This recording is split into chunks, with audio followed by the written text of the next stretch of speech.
Hey guys, tonight the journey leads into one of history's most demanding civilizations, ancient Sparta, where every dawn brought trials that would challenge even the strongest among us. From the moment Spartan children could walk, their lives belonged not to their families but to the state, shaped by an education system so rigorous it became legendary, by social structures so rigid they defined every waking moment, and by expectations so unforgiving that weakness simply had no place to exist. Before settling in, take a moment to like the video and subscribe, but only if there's genuine interest in what unfolds here. And let everyone know in the comments where the viewing is happening from and what time it is there. It's always fascinating to see who's joining from around the world. Now, dim the lights, maybe turn on a fan for that soft background hum, and ease into tonight's journey together. When modern minds imagine ancient Sparta, certain images tend to surface. Bronze helmets gleaming in the Mediterranean sun, warriors standing shoulder to shoulder in the phalanx formation, discipline and courage pushed to superhuman limits. These visions carry truth, certainly, but they barely scratch the surface of what daily existence meant in this most unusual of Greek city-states. Sparta wasn't simply a military society. It was something far more comprehensive and demanding, a complete social system where every aspect of life, from the food eaten to the words spoken, from the clothes worn to the company kept, served a single overwhelming purpose: creating warriors capable of defending Sparta against all threats, internal and external.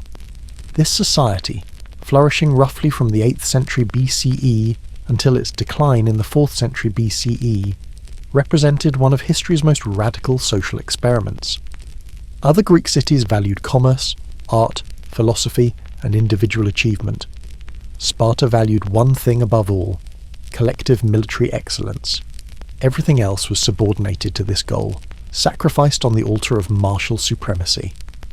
The result was a civilization that has fascinated and horrified observers for more than 2,000 years.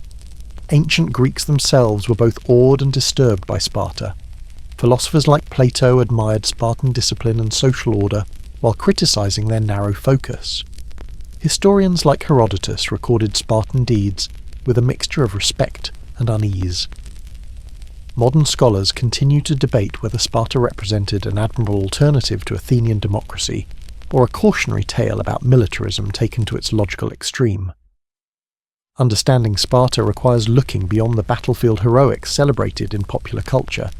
It means examining the daily routines that forged those warriors, the social structures that sustained the military machine, the economic system that freed citizens for constant training, and the human costs paid by those who lived under Spartan rule, whether as citizens, subordinates, or the enslaved population that made it all possible.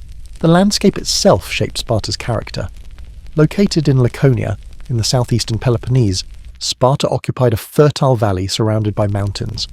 The Eurotas River provided water for agriculture. The mountains offered natural defences against invasion. Unlike Athens, Sparta had no direct access to the sea, which shaped its relationship with trade and naval power. This geography created both opportunities and challenges. The fertile valley allowed Sparta to feed its population through agriculture rather than trade, reducing dependence on commerce and foreign contact. The mountains provided security but also isolation. The lack of a harbour meant Sparta never developed the maritime traditions that made Athens wealthy and cosmopolitan. Most importantly, Sparta's location placed it atop a conquered population. The Messenian Wars of the 8th and 7th centuries BCE had given Sparta control over neighbouring Messenia and its inhabitants. These conquered peoples, called helots, were enslaved to work Spartan lands. This created an unusual situation.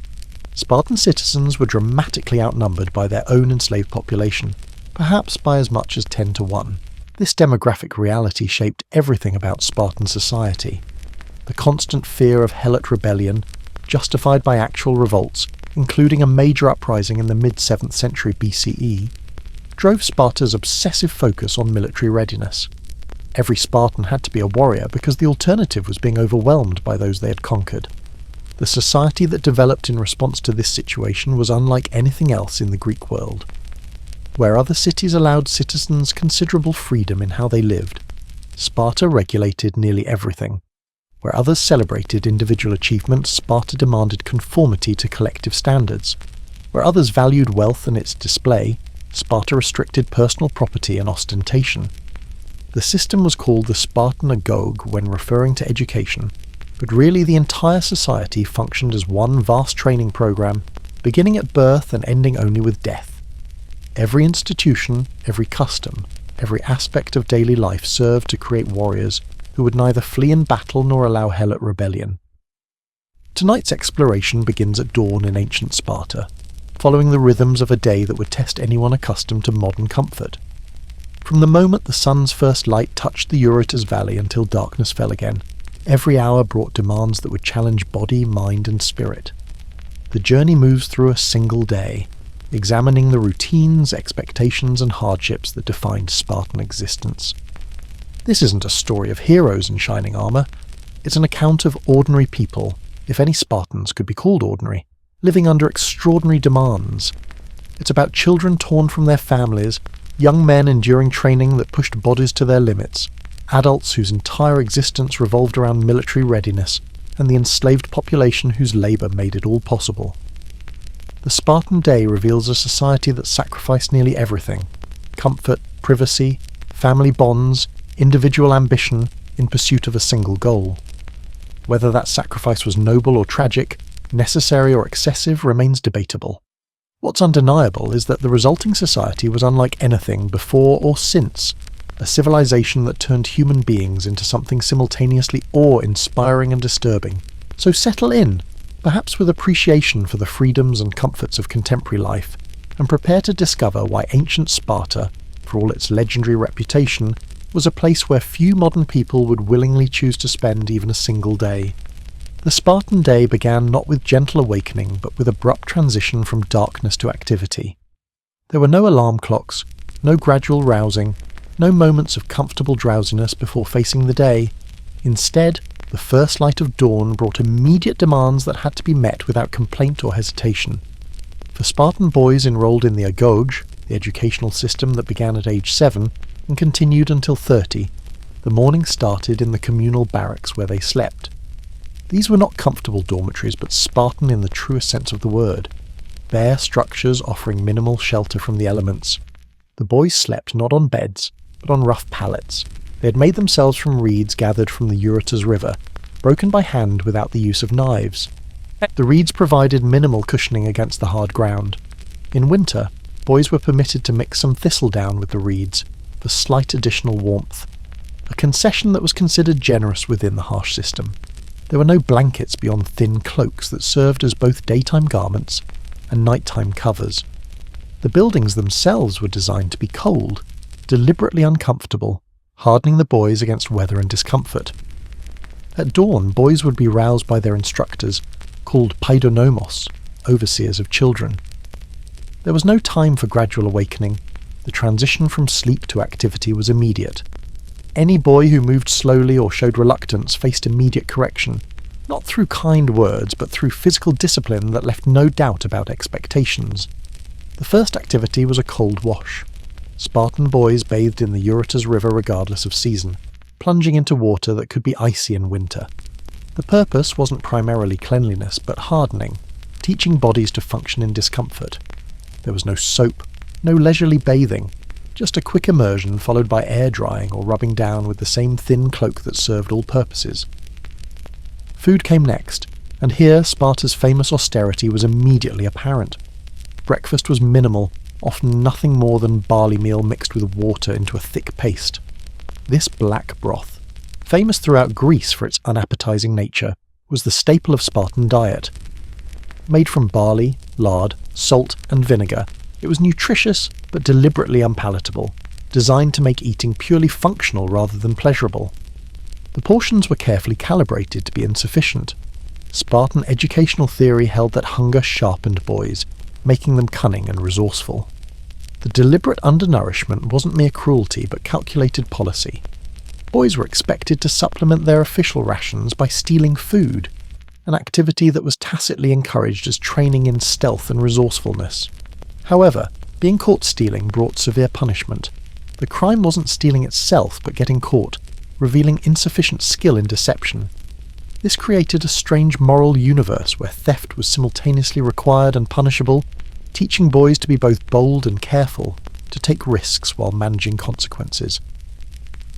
For adult Spartan citizens, the full Spartiates who had successfully completed the Agoge and been admitted to citizenship, the morning followed different but equally demanding patterns. Adult Spartans didn't work in the agricultural sense. That labour was performed by helots, the enslaved population that tilled Spartan fields and produced the food that freed citizens for military training. Instead, adult Spartan males began their days with physical training. Exercise was not optional recreation, but mandatory state requirement. Every Spartan man below the age of 60 was expected to maintain peak physical condition. The training grounds, gymnasia, filled each morning with men practicing combat skills, running, wrestling, and various exercises designed to maintain the fitness required for military service. This wasn't casual exercise, but serious training under observation. Spartan society maintained constant surveillance of its citizens, ensuring compliance with standards. Men who allowed themselves to become soft, who gained weight or lost conditioning, faced social ostracism and potential loss of citizenship rights. The pressure to maintain physical excellence was relentless and lifelong. The morning meal for adult citizens was similarly austere.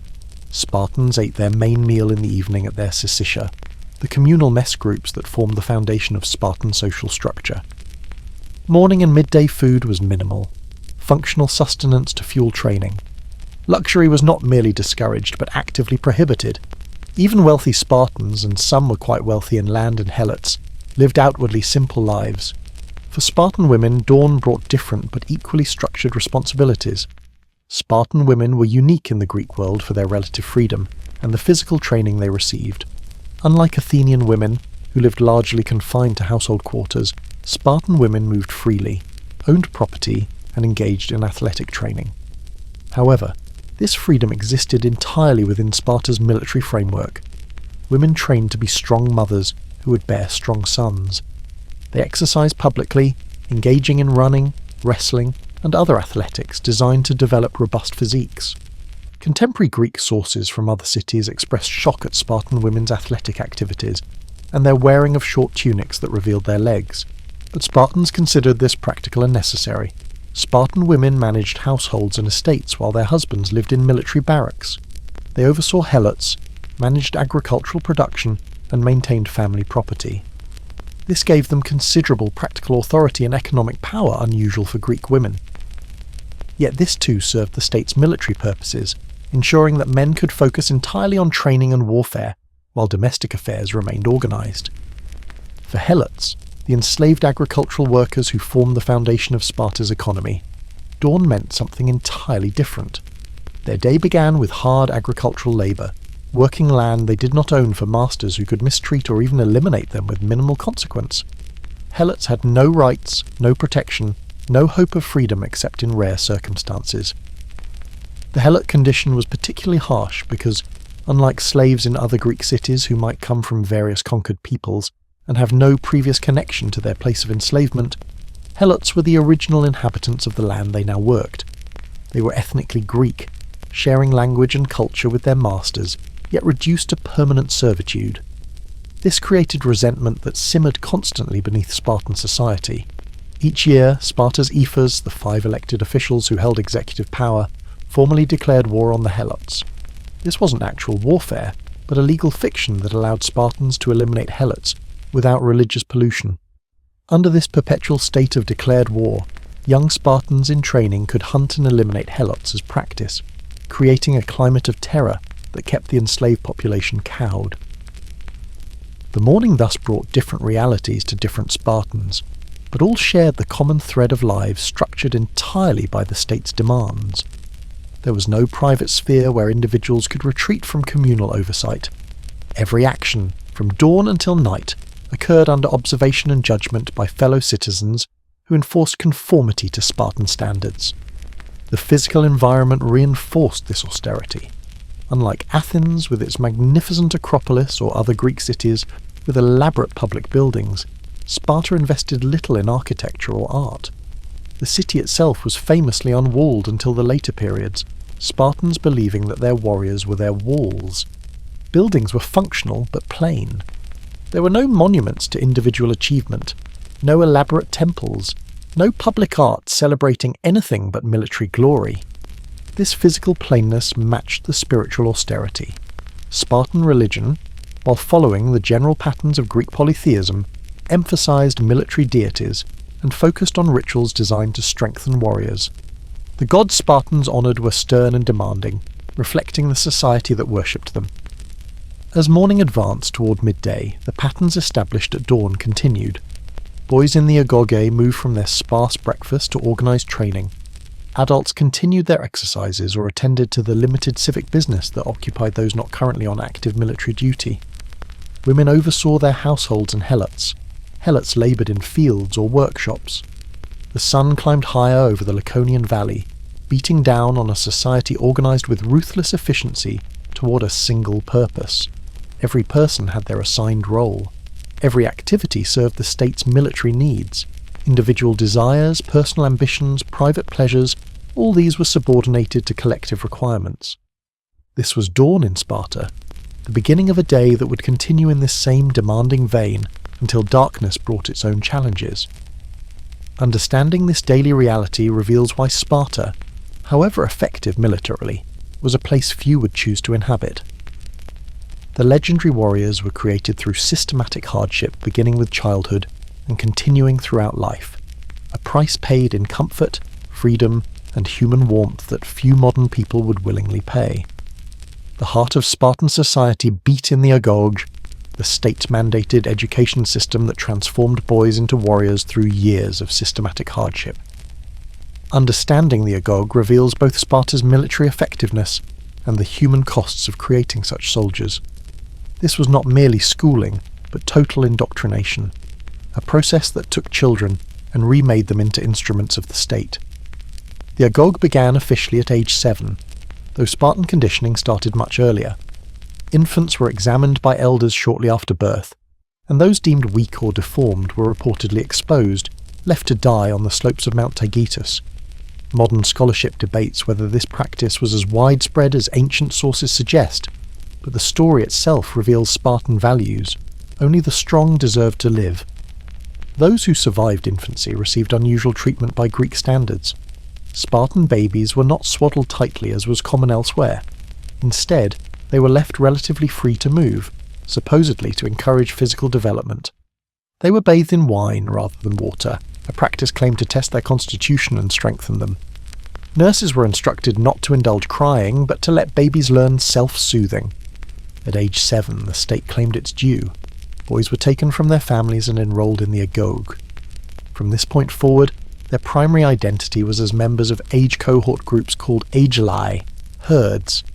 Family bonds weakened as institutional bonds strengthened. Boys saw their parents occasionally but lived entirely within the educational system's structure. The first years focused on basic hardening. Boys lived in the barracks, sleeping on those uncomfortable reed pallets. They were given only a single cloak to wear year-round, the same garment serving in winter and summer. In cold months, boys would crowd together for warmth, learning interdependence and unit cohesion through shared discomfort.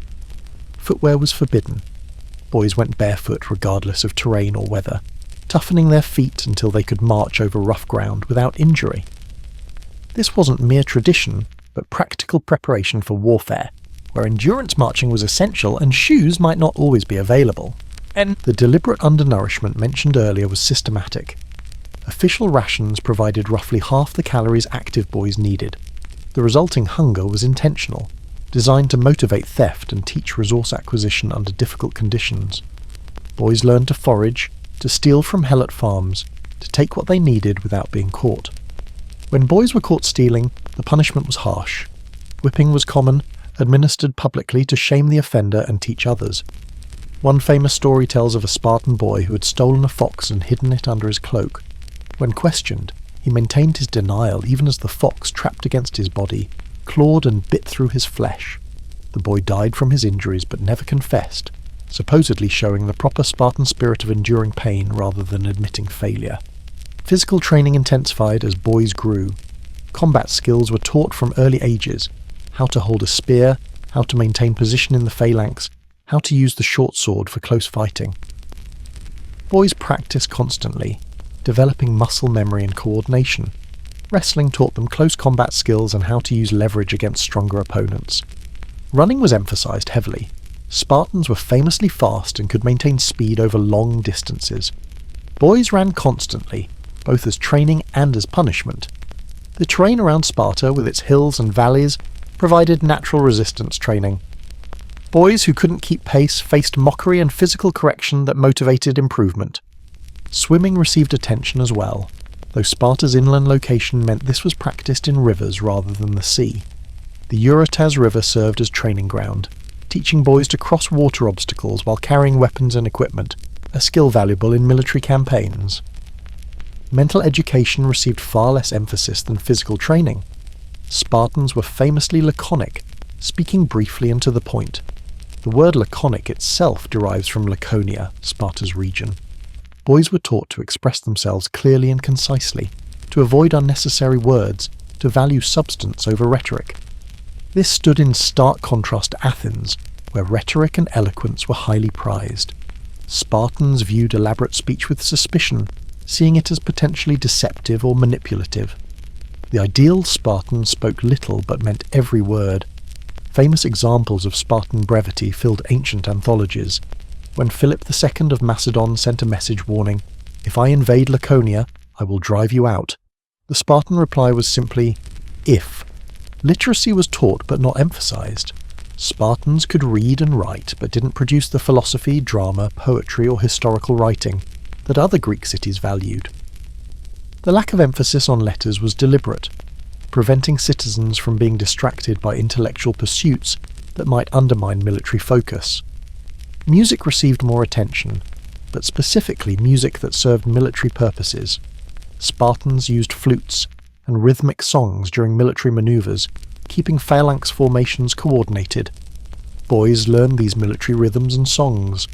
Poetry was limited to martial themes and traditional compositions, not the innovative forms developed elsewhere in Greece.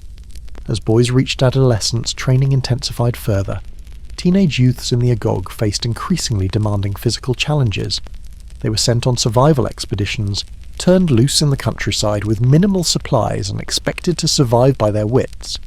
These expeditions taught self-sufficiency, navigation, and resourcefulness. The Cryptia represented the Agoge's darkest aspect. Select young men, usually around age 20, were sent on secret missions into Helot territories. Armed only with daggers, these youths hid by day and moved by night, hunting down Helots who showed signs of potential resistance, or who seemed particularly strong or capable. This served dual purposes. It terrorized the Helot population and gave young Spartans experience in practical violence. Modern scholars debate the extent and exact nature of the Cryptia, as ancient sources provide conflicting accounts. Some describe it as a limited intelligence-gathering operation, while others portray systematic hunting of Helots.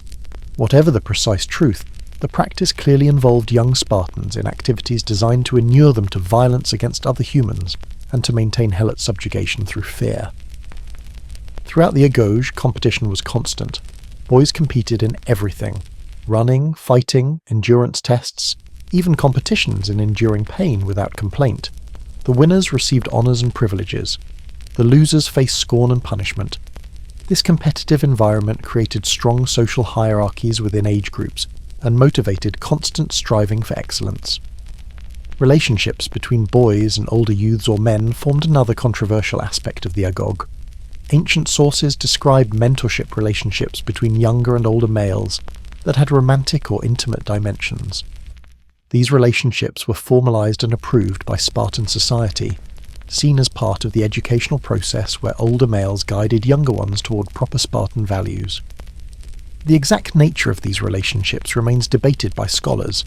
Some ancient sources suggest they were primarily educational and emotional. Others indicate physical intimacy. Spartan society clearly accepted and even encouraged close bonds between males that other Greek cities might have viewed differently. These relationships were expected to strengthen unit cohesion and provide emotional support within the harsh educational system. At 20, young men graduated from the youth phase of the Agoge but didn't gain full citizenship.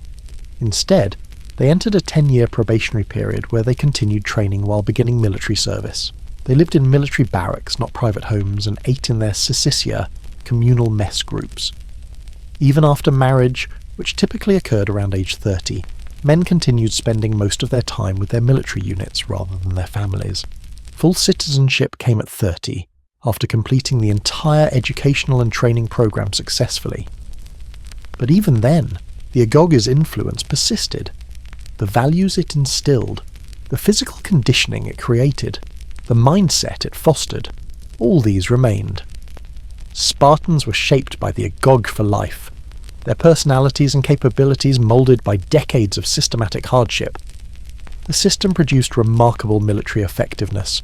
Spartan warriors were genuinely formidable, superior to most Greek soldiers in discipline, endurance, and combat skill. The phalanx formations they maintained were nearly unbreakable. Their willingness to fight to the death rather than retreat became legendary, immortalized in battles like Thermopylae, where 300 Spartans and their allies held off a vast Persian army.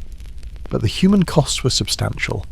Childhood was sacrificed to create warriors, family bonds were weakened, individual creativity was suppressed. Many boys couldn't meet the demanding standards and were relegated to inferior status, becoming peroikoi, residents without full citizenship, or worse.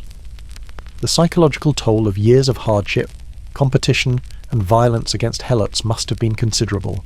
Though ancient sources rarely explored the emotional lives of Spartans, the Agoge reveals Sparta's fundamental character, a society willing to subordinate everything, including the well-being of its children, to military effectiveness. It worked, in the sense that it created exceptional soldiers. But it also created a narrow, rigid society that struggled to adapt to changing conditions, and ultimately declined when its military superiority was challenged.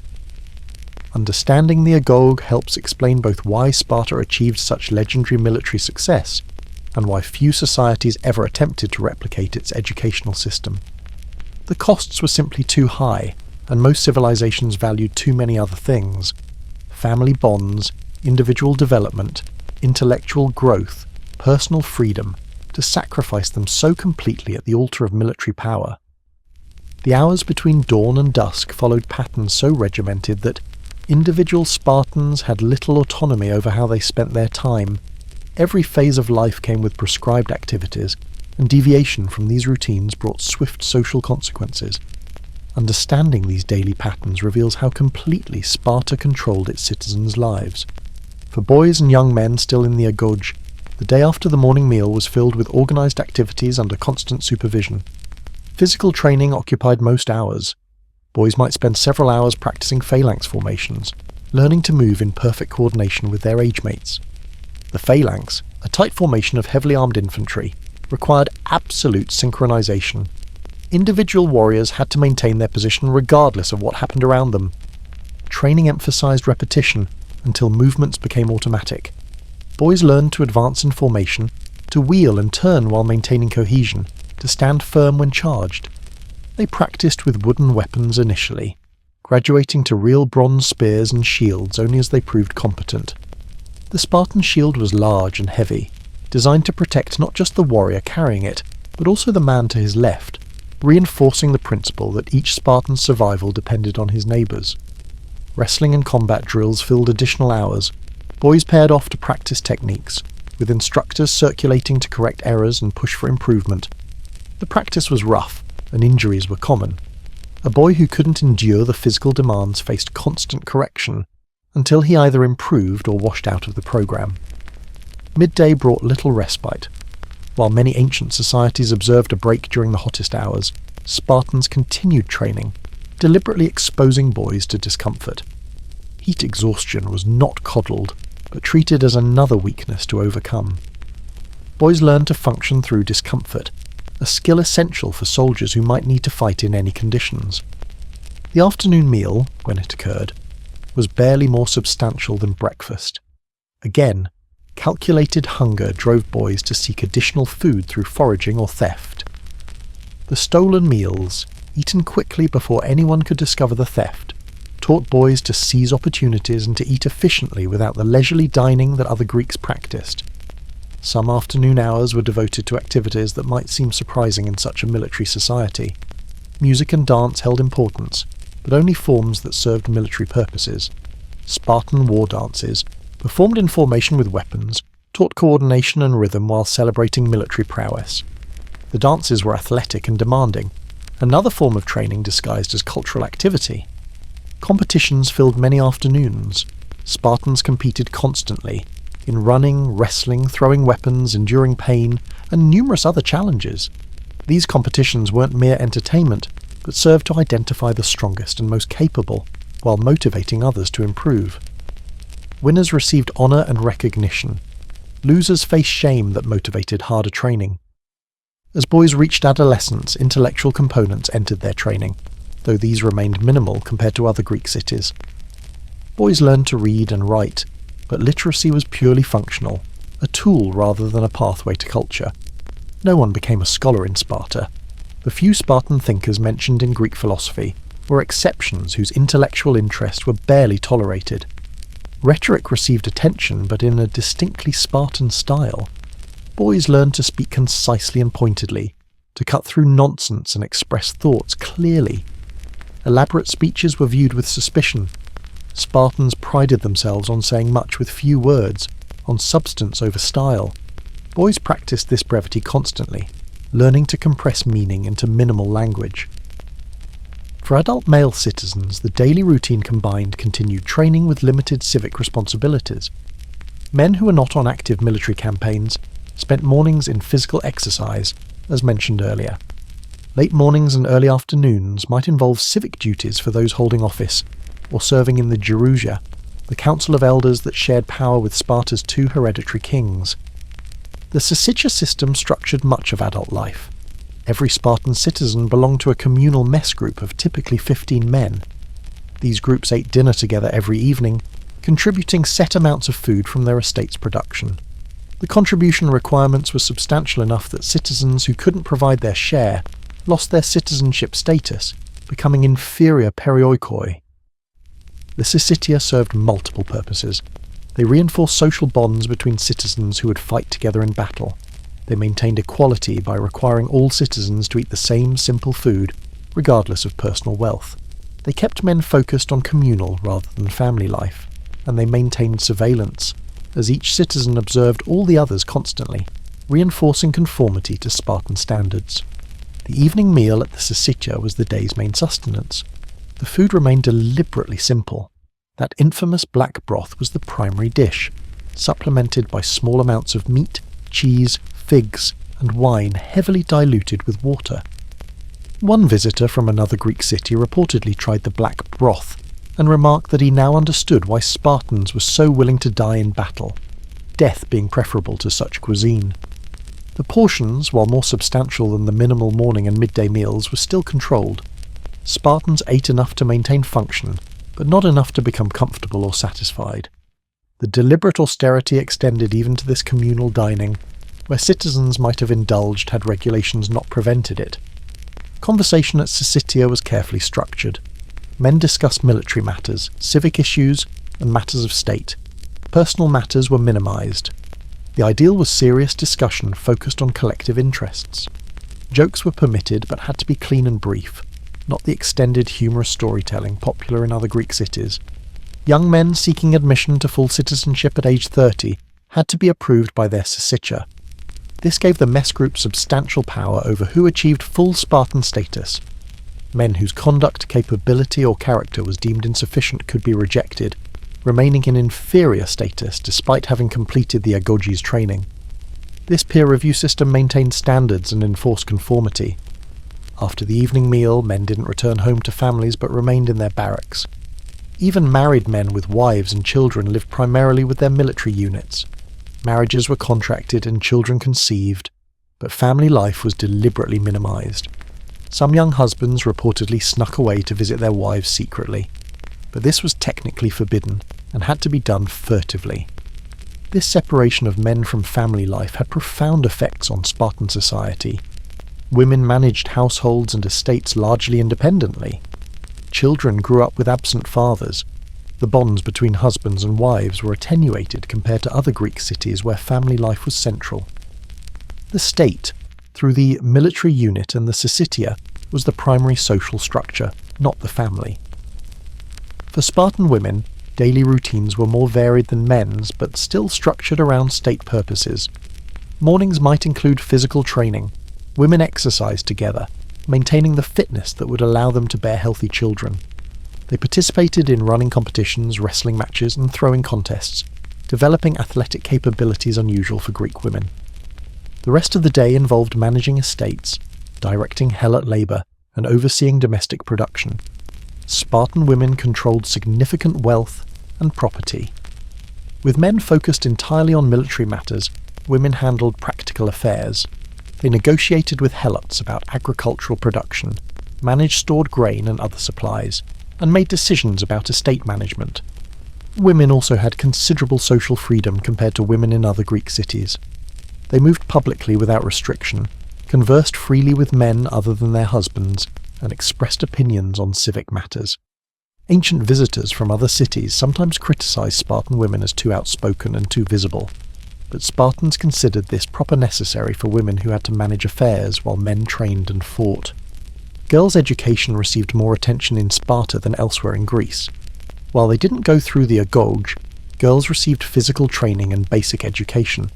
They learned to read and write, rare for women in most Greek cities. They practiced athletics. They learned the domestic skills necessary for managing estates. The goal was creating capable women who could bear and raise strong children while managing household affairs efficiently. For helots, the daily routine was unending agricultural labour with no respite. Helots rose early to work fields they didn't own. They planted, weeded, harvested, threshed, and stored grain that would feed their masters. They tended orchards and livestock. They performed all the manual labour that freed Spartans for military training. Helot life was hard and dangerous. They lived under constant threat, knowing that young Spartans might hunt them, that any perceived resistance could bring deadly consequences, that the formal declaration of war renewed annually meant their elimination carried no legal consequences. They had no rights, no appeals, no protection. Yet helots maintained communities and some cultural identity. They lived in villages, formed families, and passed down traditions. Some helots served as attendants to Spartan warriors in military campaigns, and those who displayed particular courage might earn their freedom, becoming neodemodis, new citizens with limited rights. But these opportunities were rare, and most helots lived and died in servitude. The evening brought different activities to different Spartans. Boys and young men in training continued their routines with evening activities, perhaps more wrestling or combat practice, perhaps maintenance of equipment, perhaps simply sitting while instructors taught through stories of Spartan military glory. Adult men remained at their syssitia for extended periods after the meal, discussing matters of state or simply reinforcing their unit bonds. Eventually they would return to their barracks for sleep, beginning the cycle again with the next dawn. Women retired to their homes, though some evenings might involve female gatherings where women socialized, discussed estate management, or engaged in their own communal activities. Spartan women, while having more freedom than women elsewhere, still existed within a gender-segregated society where their roles, though important, were distinct from men's. Helots, exhausted from labour, returned to their villages to rest before the next day's work began. Their evenings offered only brief respite from grinding toil. The daily routine of Sparta, repeated with minor variations day after day, year after year, created a society of remarkable discipline but also remarkable rigidity. Every hour was structured, every activity had purpose. Individual desires and personal interests found little space to breathe. The collective overwhelmed the individual at every moment. This structure explains both Sparta's military success and its eventual decline. The discipline created formidable warriors and a society that could mobilize its full strength quickly. But the rigidity made adaptation difficult. When circumstances changed, when new forms of warfare emerged, when the demographic balance shifted, Sparta struggled to respond because its entire society was built around specific assumptions and practices that were difficult to alter. The legendary physical capabilities of Spartan warriors came at a price paid in discomfort, injury, and shortened lives. Understanding the physical toll of Spartan life reveals the human cost behind the military achievements. This was a society that deliberately pushed bodies to their limits and beyond, treating physical suffering not as an unfortunate byproduct, but as necessary hardening. The Spartan diet, by design rather than necessity, provided inadequate nutrition for growing children and active warriors. While the deliberate undernourishment of boys in the Agoge has been mentioned, it's worth examining the full implications of this policy. Boys and young men expended enormous energy through constant physical training. Their bodies needed calories to fuel this activity and build muscle mass. Instead, they received roughly half the calories required, forcing their bodies to operate in constant deficit. The result was that Spartan boys and youths were likely smaller and lighter than they would have been with adequate nutrition. While they developed exceptional muscular efficiency and endurance, their full growth potential was probably stunted. Studies of skeletal remains from ancient Sparta, though limited, suggest that Spartans were not notably tall compared to other Greeks, despite the selection for physical fitness. The chronic hunger weakened immune systems, making boys more susceptible to illness. Respiratory infections, gastrointestinal diseases, and other ailments would have been common. While the surviving adults were undoubtedly hardy, having survived these childhood stresses, many boys probably died from illnesses that adequate nutrition might have prevented. The adult diet, while more substantial than what boys received, remained deliberately austere. The famous black broth provided protein and calories, but lacked variety and sufficient quantity for optimal health. While Spartans supplemented the communal meals with food from their estates, social pressure kept consumption moderate. Obesity was grounds for losing citizenship, creating powerful incentive to remain lean. Vitamin and mineral deficiencies would have been common. The limited diet, heavy on grains and light on fruits and vegetables, wouldn't have provided optimal nutrition. Scurvy, though probably rare, might have occurred. Vitamin D deficiency could have weakened bones. Iron deficiency from minimal meat consumption might have caused anemia in some individuals. The physical training regime created its own problems. Constant intense exercise without adequate recovery time and nutrition would have led to overuse injuries. Stress fractures in legs and feet from endless running on hard terrain would have been common. Joint damage from wrestling and combat training would have accumulated. Muscle tears, sprains, and strains would have been everyday occurrences. Medical care in ancient Greece was limited by modern standards. While Greek medicine had advanced considerably by the classical period, treatments were still largely ineffective for many conditions. Spartans had physicians, but the medical knowledge available couldn't address many training injuries adequately. Chronic pain from old injuries probably plagued many Spartan warriors. The single cloak worn year-round, while hardening boys to weather, also exposed them to cold stress in winter and heat stress in summer. Hypothermia in winter would have been a real risk, particularly for smaller or weaker boys. Frostbite on fingers and toes could have caused permanent damage. In summer, heat exhaustion and dehydration during intense training in the Mediterranean sun would have endangered health. Going barefoot toughened feet but also exposed them to injury and infection. Cuts from rocks and thorns could become infected in an era before antibiotics. Hookworms and other parasites could enter through bare feet, causing chronic debilitation. While tough, calloused feet were more resistant to injury, they never became immune to all hazards. The combat training, even with wooden weapons, initially caused injuries.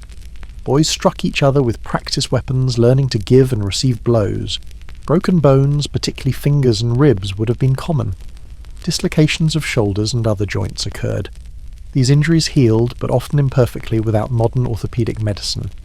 Wrestling caused its own injuries. Ancient Greek wrestling was rougher than modern styles, allowing holds and throws that modern rules prohibit. Spinal injuries from being thrown badly could cause permanent damage. Torn ligaments and damaged cartilage from joint locks would have created chronic problems. Cauliflower ears from repeated trauma were probably common among Spartans. As boys progressed to training with real weapons, the injury risk increased. Bronze spearheads and swords, even in training, could cause serious wounds. While instructors tried to prevent serious injuries, accidents happened. A misjudged thrust, a dropped shield at the wrong moment, could result in death or maiming. The training had to be realistic to be effective, but realism meant danger. The physical hardships extended beyond training to living conditions. The barracks where boys and men slept offered minimal shelter. They were cold in winter, hot in summer, and never comfortable. The hard sleeping surfaces didn't allow for proper rest. Modern understanding of sleep's importance for physical recovery suggests that the poor sleeping conditions would have impaired training effectiveness and health. Hygiene was minimal by modern standards. While Spartans did bathe in rivers and apparently valued cleanliness, the cold water washing and limited soap wouldn't have eliminated parasites or prevented many infections. Lice and fleas would have been constant companions. Intestinal parasites from contaminated water or food would have been common. These parasites, while rarely immediately life-threatening, caused chronic debilitation. Dental health would have been poor despite tooth-cleaning practices. The coarse diet, while it cleaned teeth somewhat through abrasion, also wore down enamel. Dental caries and abscesses would have occurred. Without modern dentistry, infected teeth caused considerable pain, and sometimes death when infections spread. The cumulative effect of years of physical hardship was that Spartan bodies aged quickly. Men in their 30s, though still capable fighters, probably had the physical wear of much older individuals. Joint problems, chronic injuries, and accumulated damage took their toll. By 40, many Spartans were likely significantly limited by old injuries and overuse damage. Life expectancy in ancient Greece was generally lower than today, probably around 40 to 45 years for those who survived childhood. Spartans, despite their legendary physical conditioning, probably had similar or even somewhat shorter life expectancies.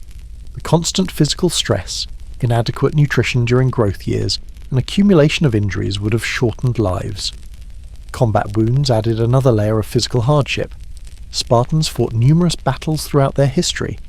Many warriors bore scars from combat, missing fingers, damaged eyes, sword cuts across faces and bodies. Some injuries ended military careers, relegating warriors to inferior status if they could no longer fight effectively. The weapons of Greek warfare caused terrible wounds. Spear thrusts penetrated deeply, damaging internal organs.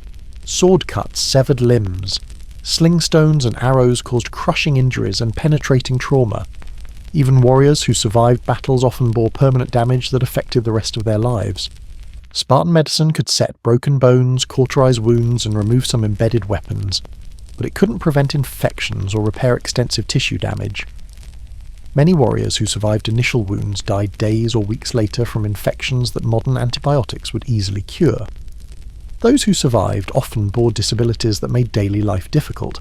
The physical toll extended to reproduction.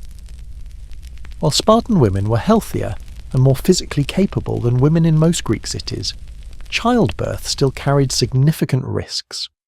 Maternal mortality in ancient times was substantial, perhaps 1 to 2% per birth.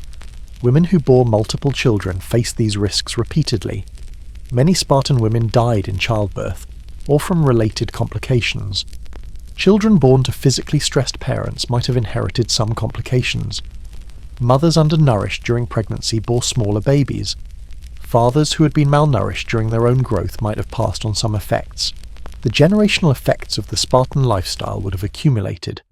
The question arises, why did Spartans accept these physical hardships? Part of the answer lies in the fact that most Spartans knew no other life. Boys entering the Agoge at 7 didn't remember a time of comfort. Adults who'd endured the system themselves accepted it as normal.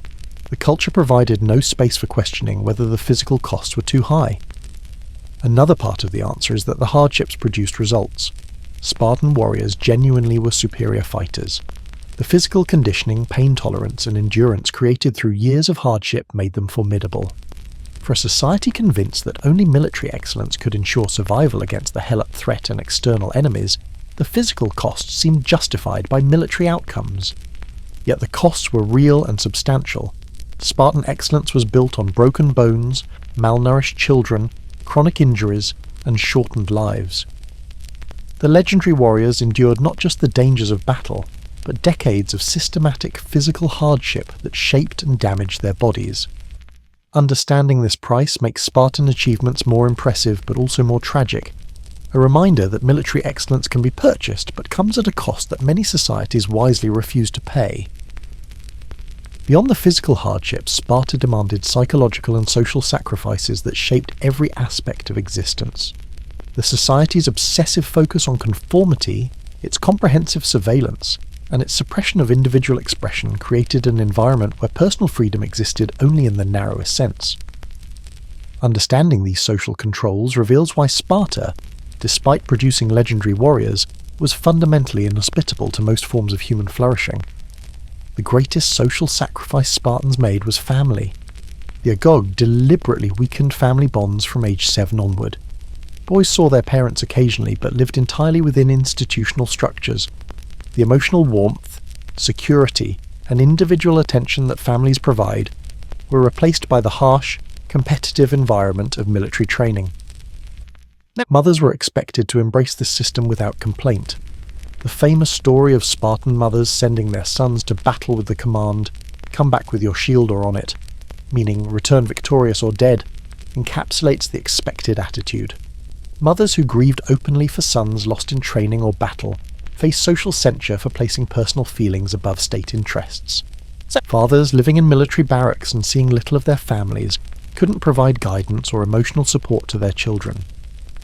The mentorship boys received came from the Agoge instructors and the older youths assigned to guide them. These relationships served military training purposes, not the personal development that father-son bonds typically fostered. Siblings grew up largely separate. Brothers enrolled in the Agoge lived with their age cohorts, not with each other. Sisters remained home but in a different world from their brothers. The close sibling bonds that typically develop in families were attenuated by the system's structure. Family identity mattered less than age cohort identity. Marriage in Sparta was itself unusual by Greek standards. Marriages were arranged with state interest in mind, primarily to produce strong children. The wedding ceremony involved a mock abduction, after which the bride had her head shaved and dressed in men's clothing. The groom visited her secretly at night, then returned to his barracks. These strange customs served to distance marriage from romance or personal connection, emphasizing reproduction over relationship. Young husbands continued living in barracks until age 30, even after marriage. They snuck away to visit wives but couldn't establish normal households. This meant the early years of marriage lacked the intimacy and daily companionship that build strong spousal bonds. Marriages were functional arrangements for producing children, not partnerships based on personal connection. Even after men gained full citizenship at 30, and theoretically could live with their families, the syzygia system kept them away much of the time. Men ate dinner with their mess groups, not their families. Much of social life revolved around military units rather than household. The family remained structurally weak in Spartan society, subordinated to military and civic institutions. This weakening of family bonds had significant psychological effects. Humans have deep needs for belonging, emotional connection, and intimate relationships. Spartan society didn't eliminate these needs, but channeled them exclusively toward military units and civic institutions. The result was probably considerable emotional stress for many individuals who couldn't fully meet their psychological needs within the rigid structures provided. Social surveillance in Sparta was comprehensive and constant. Every citizen observed every other citizen. Behaviour that deviated from norms drew immediate attention. The syzygia system meant that adults ate under observation of peers every evening. Training activities kept boys under constant supervision. Women, while having more freedom than women elsewhere, still lived within communities where non-conformity was quickly noticed. This surveillance enforced rigid conformity. Spartans were expected to display prescribed emotions in prescribed situations, courage in battle, indifference to pain, willingness to sacrifice for the state. Emotions that suggested personal interests above collective ones, fear, grief, ambition for personal glory were suppressed. The acceptable range of emotional expression was narrow. The punishment for non-conformity could be severe. Loss of citizenship meant losing property rights, social status, and community membership. Citizens who showed cowardice in battle, who couldn't maintain their syzygia contributions, or who otherwise failed to meet standards became inferior perikoi or worse. The shame attached to such failure was immense in a society where honour was everything. More subtle pressure came from constant mockery and scorn. Spartans used ridicule as a control mechanism.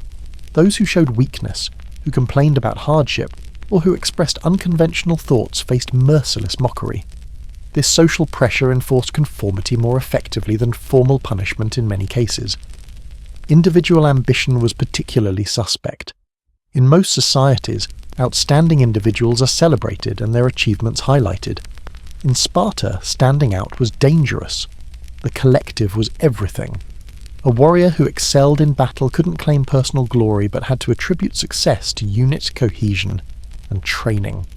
Individual achievement that elevated one person above others threatened the equality that was supposed to exist among Spartan citizens. This created a paradoxical situation. The system rewarded excellence in training and competition, but punished personal ambition. Spartans were supposed to strive to be the best warrior possible, while simultaneously subordinating personal identity to collective identity. Navigating this contradiction required careful performance, showing capability without seeming to seek personal glory.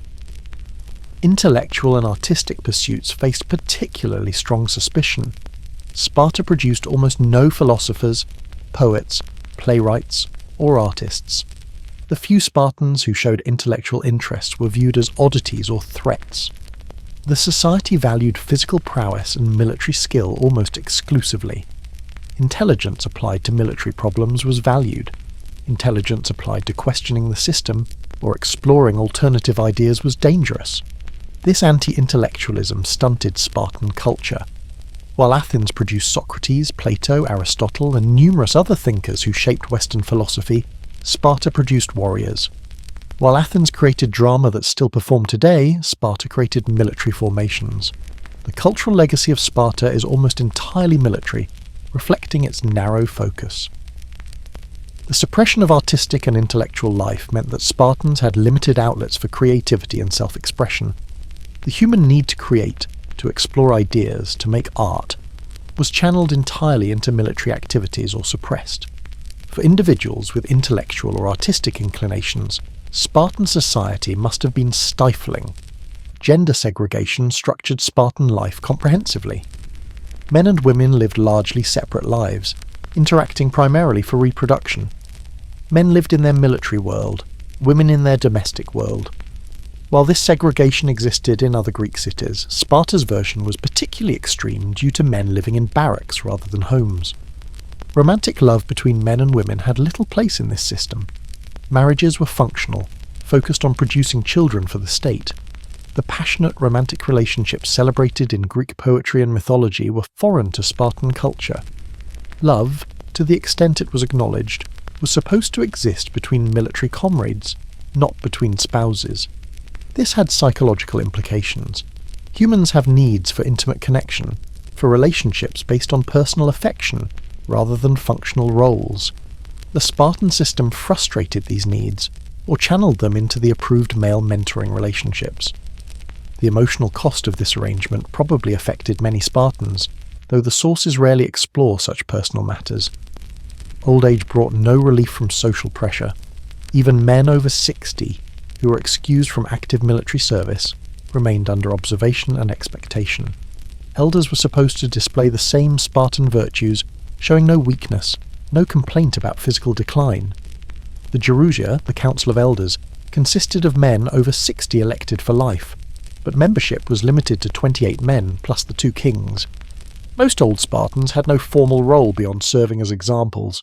The elderly who could no longer maintain appearances faced loss of respect. In a society that valued physical capability above all, those whose bodies had failed them had little place.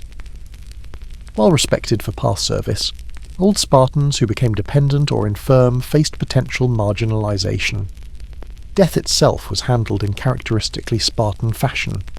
Those who died in battle received marked graves, and their names were inscribed, the highest honour Sparta offered. Women who died in childbirth received similar recognition, as they had died serving the state's need for warriors. Everyone else, regardless of their contributions or character, passed into anonymity. Even in death, individual identity mattered less than service to state purposes. The social price of Spartan citizenship included surrendering nearly all personal autonomy, subordinating family to state, accepting constant surveillance, suppressing individual ambition and creativity, and conforming rigidly to prescribed behaviours and attitudes. In exchange, citizens received the honour of being Spartan, membership in an elite military society, and the reflected glory of Sparta's military achievements. For some individuals, this bargain was acceptable or even preferable to alternatives. The system provided clear structure, defined purpose, and the satisfaction of excellence in military pursuits. For others, particularly those with intellectual interests, strong family attachments, or individualistic temperaments, Spartan society must have been oppressive and stifling. The tragedy is that the system allowed no choice. Every Spartan male born to citizen parents entered the Agoge at 7. Refusing was not an option. Those who couldn't meet standards were relegated to inferior status, not free to pursue different paths. The system was totalizing, demanding complete conformity or imposing social death. Understanding these social controls and their psychological cost helps explain why Sparta, despite its military success, had limited influence on later civilizations. Few societies have been willing to pay the social and psychological price that Sparta demanded. The suppression of individual freedom, the weakening of family, the narrow focus on military matters to the exclusion of cultural development, these costs have seemed too high to most observers. Yet Sparta continues to fascinate precisely because it represents a road not taken, a society that made different choices and achieved different results. In understanding what Sparta sacrificed to create its legendary warriors, we better appreciate the values that other societies have chosen to preserve: family bonds, individual freedom, cultural creativity, and human flourishing beyond mere survival and military capability. Sparta's rigid system, so effective at creating warriors, ultimately contributed to the city's decline. Understanding how Sparta fell reveals the limitations of a society organized around a single purpose, unable to adapt when circumstances changed. The legacy Sparta left behind is complex, mixing admiration for its achievements with recognition of its profound limitations. The seeds of Sparta's decline were present from the beginning, embedded in the very structures that created its military excellence. The system depended on maintaining a large Helot population to free citizens for military training, but this created an inherent instability. The Helots always outnumbered citizens, sometimes dramatically. A successful Helot rebellion could destroy Sparta overnight. This fear shaped Spartan behaviour for centuries. The constant vigilance against Helot uprising, the annual declaration of war, the Cryptia missions, all these diverted energy from other purposes. Sparta couldn't expand aggressively because leaving territory unguarded might allow Helot rebellion. The society was trapped by its own foundation. The Spartan citizenship base was also fragile. Full citizens had to complete the Agoge, maintain their physical conditioning, and contribute to their syssitia from their estates. These requirements were demanding, and not all Spartans could maintain them. Earthquake damage, poor harvests, deaths in battle, all could reduce a family's ability to provide the required contributions. Citizens who couldn't meet obligations lost citizenship status. This meant the Spartan citizenship base declined steadily over time. At Sparta's peak in the early 5th century BCE, there were perhaps 8,000 to 10,000 adult male citizens. By the late 4th century, there were fewer than 2,000. The system had no mechanism for replenishing this loss. Sparta granted citizenship rarely and reluctantly, and the rigid standards meant constant attrition. Sparta's military system, so effective in the hoplite warfare of the classical period, struggled to adapt to changes. The phalanx formation that made Spartans nearly invincible required specific conditions: relatively flat terrain, enough space to deploy, and enemies fighting in similar fashion. When faced with different tactics, Spartans were less dominant. The Battle of Leuctra in 371 BCE demonstrated this limitation. Theban general Epaminondas used innovative tactics, concentrating his strength on one wing of the phalanx and using cavalry effectively. The Spartans, fighting in their traditional manner, were decisively defeated. This single battle shattered the myth of Spartan invincibility and demonstrated that their military system could be beaten.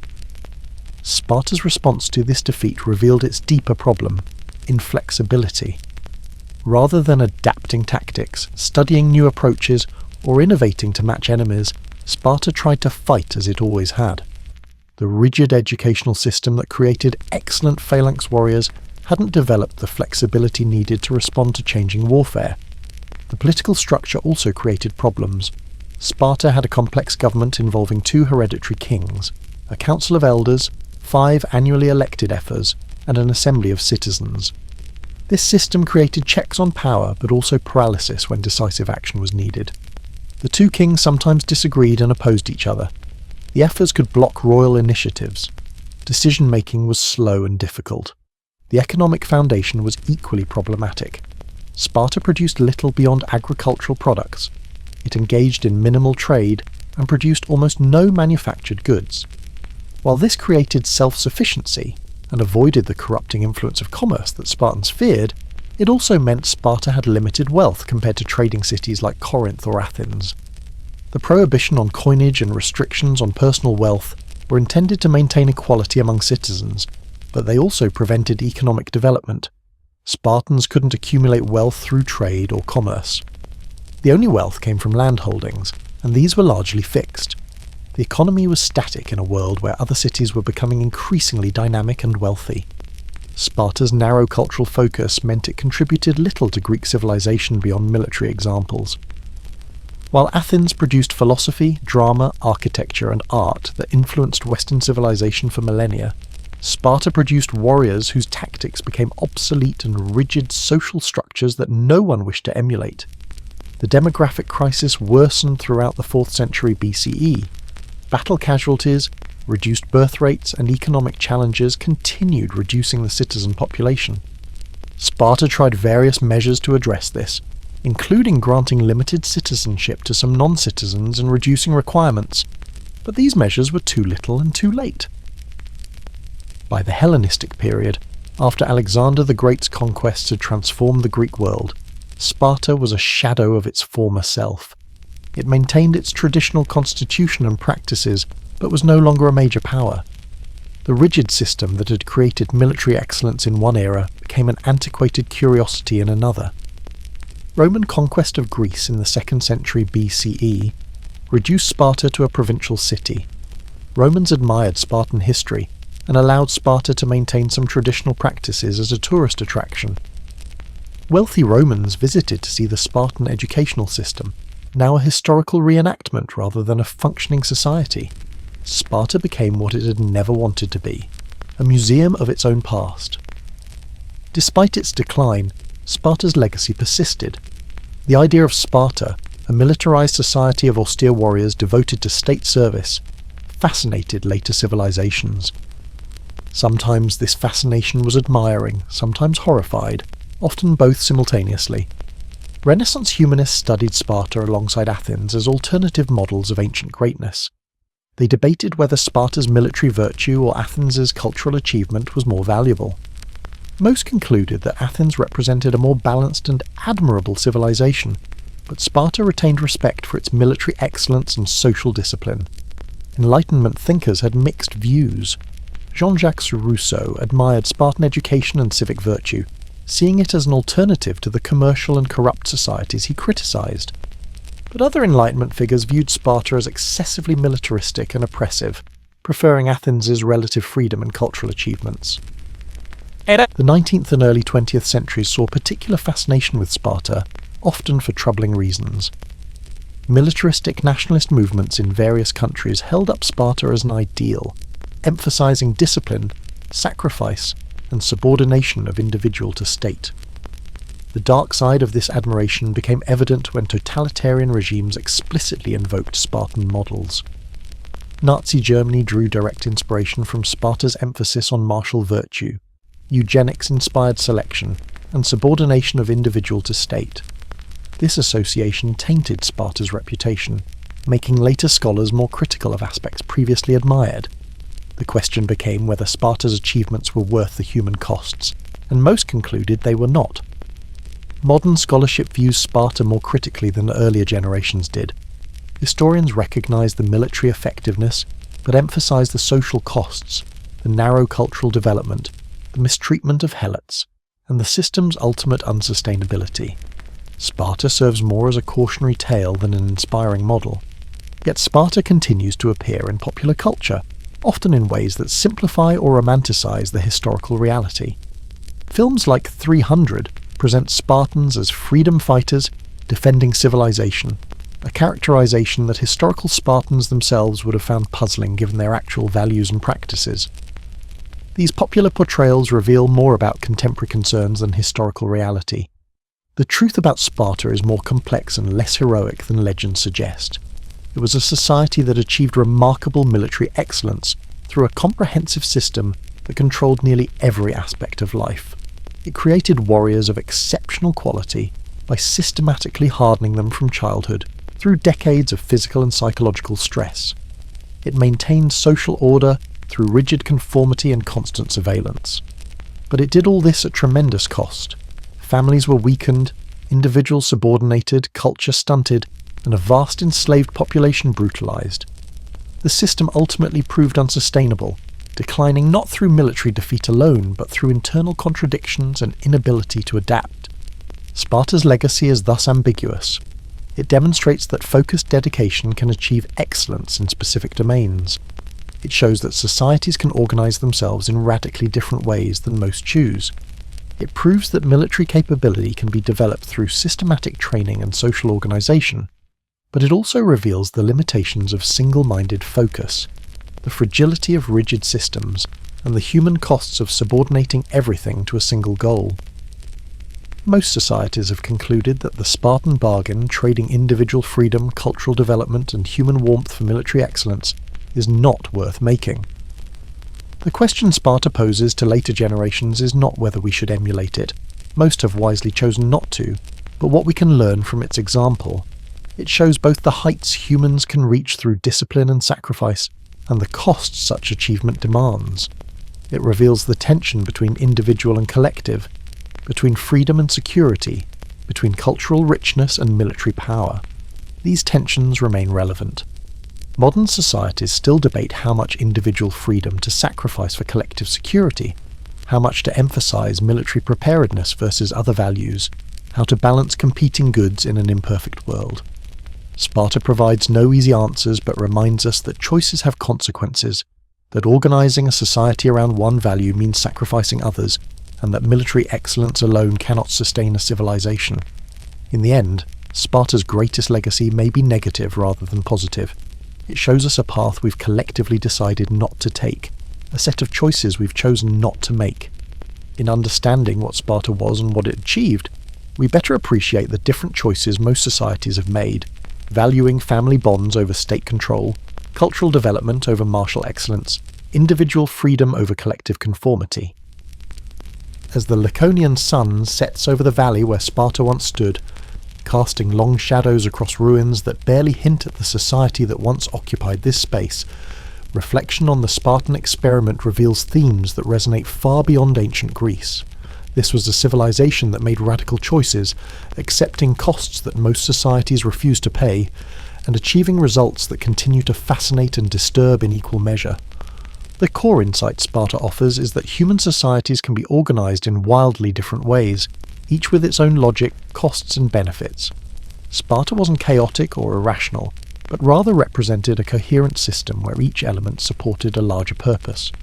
The Agoge, the Syssitia, the Helot system, the weakened families, the suppressed culture, all these interconnected to create and sustain a military society of unparalleled effectiveness. This coherence is both impressive and chilling. Sparta demonstrates that comprehensive social control can produce specific results. The warriors created by this system genuinely were superior fighters. The discipline instilled through decades of systematic hardship was real and effective.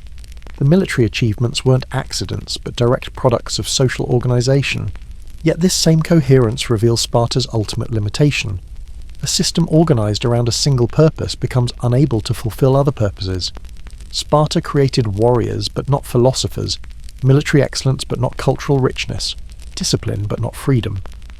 The society that could produce 300 men willing to die at Thermopylae couldn't produce a single thinker to rival Socrates, or a single playwright to rival Sophocles. This trade-off is fundamental and unavoidable. Resources, time, and social attention are finite. A society that invests everything in military training necessarily invests little in other pursuits. Sparta's narrow excellence came at the cost of broad development. The human element of Sparta remains the most moving aspect when considered carefully.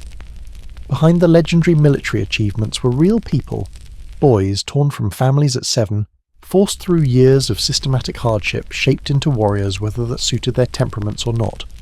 Some thrived in this environment, finding meaning and satisfaction in military excellence. Others must have struggled, suffering through years of demands that didn't match their natures. The sources rarely give voice to these individual experiences. Ancient accounts, even critical ones, focus on the system rather than personal stories. The emotional lives of Spartans, their fears and hopes, their satisfactions and regrets, remain largely hidden. We know the system but see the individual humans only dimly. Yet they were there, as fully human as anyone, navigating the narrow paths their society allowed, finding whatever happiness was possible within rigid constraints, suffering the injuries and deprivations that marked Spartan life, and ultimately dying, most without leaving any individual trace beyond their contribution to Sparta's collective achievement. The Helots represent an even more tragic element. Their voices are almost completely absent from historical records, as ancient writers rarely considered the perspectives of enslaved people. They existed in the sources primarily as a demographic threat or a labour force, not as human beings with their own experiences and feelings.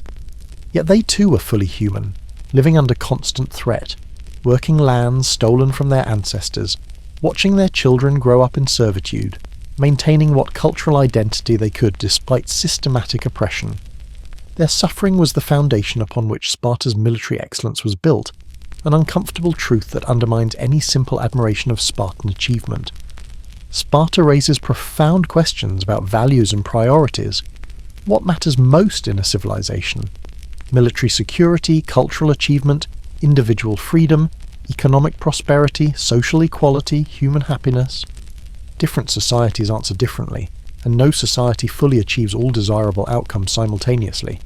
Sparta chose military security above all, subordinating everything else to this goal. In its own terms, the choice made sense.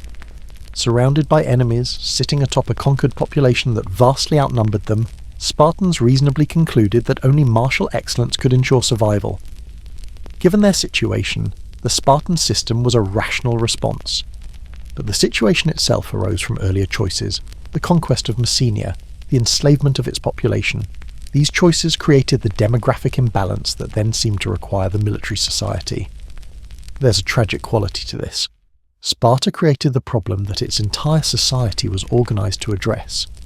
The question of whether Sparta represents an admirable or cautionary model depends partly on one's values. Those who prioritise military strength, discipline, and collective purpose over individual freedom and cultural development might view Sparta more favourably.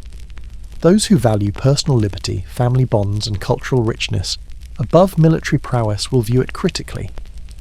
Most modern observers, informed by values emphasising individual rights and human dignity, conclude that Sparta's costs exceeded its benefits. The military excellence, however impressive, wasn't worth the systematic mistreatment of children, the subordination of individual to state, the cultural barrenness and the brutal oppression of helots. By these standards, Athens, despite its own flaws and injustices, represents a more admirable model. Yet this judgment reflects contemporary values, not universal truths. Ancient Greeks themselves debated Sparta's merits, with significant disagreement. Some philosophers admired Spartan discipline, while others criticised its narrowness. The question admits no simple answer, only reflections on what we value and what prices we're willing to pay. Sparta also illuminates the relationship between means and ends. The Spartans created their system to preserve their power and security. But the system itself became the primary feature of Spartan existence, rather than merely a means to other ends. Spartans didn't train constantly to enable some other form of life. The training was the life. This suggests a danger in any comprehensive social system, that the means become the end, that the structures created to achieve goals become goals themselves. Sparta wanted security, but got a society where military training consumed everything. Whether this transformation was inevitable or avoidable remains debatable, but it serves as warning about systems that take on lives of their own. The ultimate failure of Sparta, despite its military prowess, suggests that narrow excellence, however remarkable, cannot sustain a civilization indefinitely. Sparta's inability to adapt, its demographic decline, its economic limitations, its cultural barrenness, all contributed to its fall. A society needs more than warriors to survive across generations. This doesn't diminish Spartan achievements, but contextualizes them. For several centuries, Sparta was the dominant land power in Greece. Its warriors were genuinely exceptional. The discipline and sacrifice its citizens displayed were real and impressive. These achievements deserve recognition even while acknowledging their costs.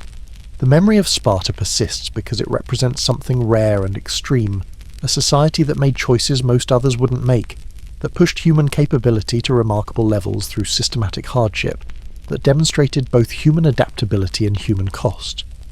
We study Sparta not to emulate it, but to understand human possibility in both its positive and negative dimensions.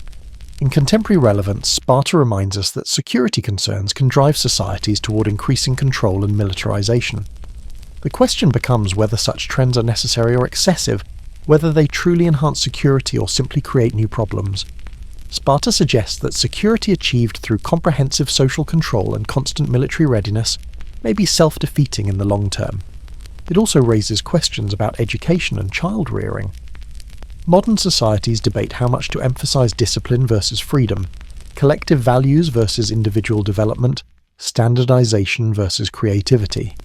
Sparta represents an extreme position on these spectrums, and most societies consciously reject that extreme. Yet the debates continue, and Sparta serves as a reference point for discussions about forming future generations. As darkness falls completely over the Laconian Valley, as the last light fades from the Eurotas River where Spartan boys once bathed in cold water, the ancient society recedes into history. The barracks are gone, the training grounds silent, the warriors long dead. Only ruins and accounts remain, testimonies to a remarkable and troubling civilization. Sparta achieved its goals, creating warriors of legendary capability and maintaining power for centuries. But the achievements came at prices most societies refuse to pay. Understanding those prices, the weakened families, the suppressed individuals, the narrow culture, the brutalized helots, helps us appreciate both what Sparta accomplished and why few have sought to replicate it. The lasting lesson may be about balance. Societies need security but also need culture, freedom, family bonds and human flourishing beyond mere survival. Pursuing any single goal to the exclusion of others creates societies that excel narrowly while failing broadly. Sparta's military excellence, achieved through comprehensive focus, was real but ultimately insufficient. Modern people looking back at Sparta can admire its discipline while rejecting its extremism, respect its achievements while lamenting its costs, study its structures while choosing different paths. This balanced view, neither romanticizing nor dismissing, allows Sparta to serve its greatest purpose, not as a model to emulate, but as an example to learn from, a reminder of human capability and human cost, of the heights discipline can reach and the depths control can impose. The Spartan experiment, radical in conception and rigorous in execution, stands as one of history's most fascinating social creations. It demonstrates that humans can organize societies in dramatically different ways, that certain kinds of excellence can be systematically cultivated, and that every choice carries consequences. In understanding ancient Sparta, we better understand ourselves, our values, and the societies we choose to create, and so the journey through a Spartan day ends, having examined the dawn routines, the Agoge's demands, the daily structures, the physical hardships, the social controls, and the ultimate decline of this remarkable civilization. The conclusion is clear. Ancient Sparta was a place that would challenge anyone accustomed to contemporary life, a society that demanded more and offered less than most modern people would willingly accept, a civilization that achieved legendary military excellence by sacrificing nearly everything else. Few would survive, much less thrive in such an environment. The systematic hardships beginning in childhood and continuing throughout life, the minimal nutrition, the constant physical demands, the rigid social control, the weakened family bonds, the suppressed individuality, all these would overwhelm most people accustomed to modern comfort and freedom. But perhaps survival isn't the right question. Perhaps the real question is whether anyone should want to survive in such a society, whether the things Sparta achieved were worth what Sparta sacrificed, whether military excellence purchased at the cost of human warmth, cultural richness, and individual freedom represents success or failure. History has rendered its verdict. Sparta fascinates but doesn't inspire imitation. We study it with respect and horror, recognizing both its achievements and its costs, and in that study we better understand our own values, our own societies, and our own choices about what matters most in human life.